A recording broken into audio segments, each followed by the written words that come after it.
Welcome to my channel, The Flix Judge, where you will get detailed reviews and honest ratings of global movies and OTT series so that you can watch only the best content worthy of your time. Today we'll review Mission Impossible The Final Reckoning, the eighth movie in the MI franchise. The series started its journey 30 years ago with Tom Cruise in the lead. This installment still stars Tom Cruise in the role of Ethan Hunt. All other franchises like the X-Men, Spider-Man, the MCU have had three sets of actors over a similar 30-year period. It is truly remarkable that Tom Cruise still helms this successful blockbuster action franchise even at 60 plus years old and is still mostly convincing. He is probably one of the last real Hollywood stars, and that is really sad. In fact, the kind of cheers and whistles with which fans reacted to Tom Cruise's intro in the theater really surprised me. It was nothing short of what you will have for an Indian movie star. Anyways, on with the review.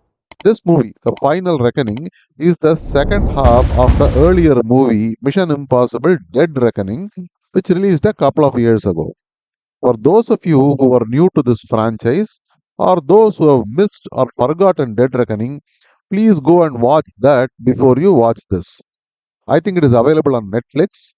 If you don't have the time, at least watch some of those short capsule recaps available on YouTube. Otherwise, you will not be able to understand anything much.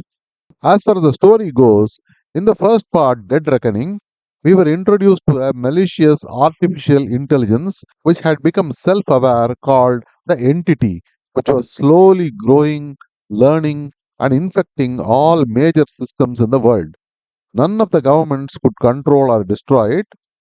Even though it had not done anything bad till now, its intentions were very clear.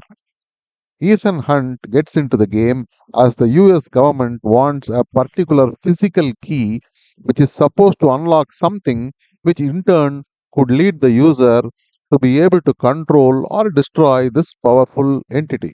No doubt many other governments are after it and each one wants to control it, wield it as a weapon. Ethan Hunt is convinced that the entity is too powerful to be controlled by any one government and decides to destroy it if he can. The entire Dead Reckoning movie is about Ethan Hunt and his team Benji, Luther, and others trying to get their hands on this key. At every turn, their plans are thwarted and their actions are defeated by this immensely intelligent and all seeing entity. Add to this some mind blowing stunts, this movie was a huge success. This second part is about Ethan Hunt learning what all other impossible tasks he and his team have to complete in order to stop nuclear destruction of the world. This part focuses more on the action sequences and stunts and the impossible tasks and heart wrenching decisions the team has to make rather than the cat and mouse game with the entity. When the first part came, ChatGPT and other Gen AIs were not yet well known. So the movie looked as if it is some kind of futuristic threat possible only in the imagination of Hollywood movies.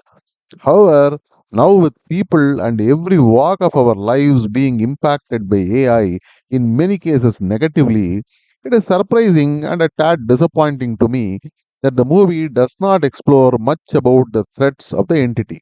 Other than a couple of mentions, the entity does not figure much in the story, but that's about the only thing I can say on a negative note about this movie.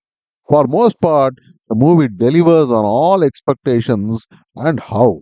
The first good thing is even in the eighth installment, the writers have not run out of interesting and exciting ideas in the storyline. For most part, the story is very engaging, and whenever it becomes a bit heavy, they always bring in their trademark chuckleworthy humor, which lets you know that the makers are aware that this is just a movie and they do this for fun and entertainment and they don't try to preach anything to you. The next big thing is the crackling screenplay with dramatic and fast paced sequences, which makes the almost 3 hour runtime just fly by. All the characters have their trademark comedic scenes and dialogues, and the fans just love it. The director and team knows what the fans are here for, and they deliver it without fail. Full marks to the team. The fan in me was totally satisfied. Last but not the least are the stunts, VFX, and cinematography. Once again, pushing the boundaries of technology, and if things are to be believed, even age. If Tom Cruise really did all the stunts, even with green screen, it is indeed pushing boundaries as they are really hard stunts. And the actor, however physically fit he might be, is still over 60 years.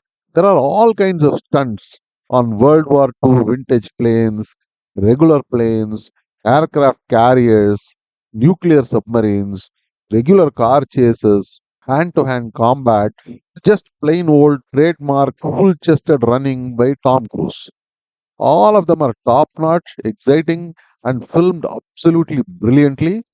Especially the entire underwater sequence of Tom Cruise diving down to the nuclear submarine to retrieve the drive was spectacularly shot and executed. Really great effort. They say the movie cost close to $400 million to make, but it looks like they have put it to good use. So, what is the verdict? Mission Impossible Final Reckoning is a must watch if you are a fan of this franchise or even a general action movie fan. You should go with your entire family to watch it in the theaters as this movie is definitely made for the big screen. You will thoroughly enjoy it. It is even available in major Indian languages, dubbed version. I will give this movie an 8 out of 10 stars. See you again with another review. Until then, bye and happy viewing. Thank you for watching. If you like this video, please like, share, and subscribe. I go through hours and hours of content so that you can watch only the very best ones in your precious free time. Thank you.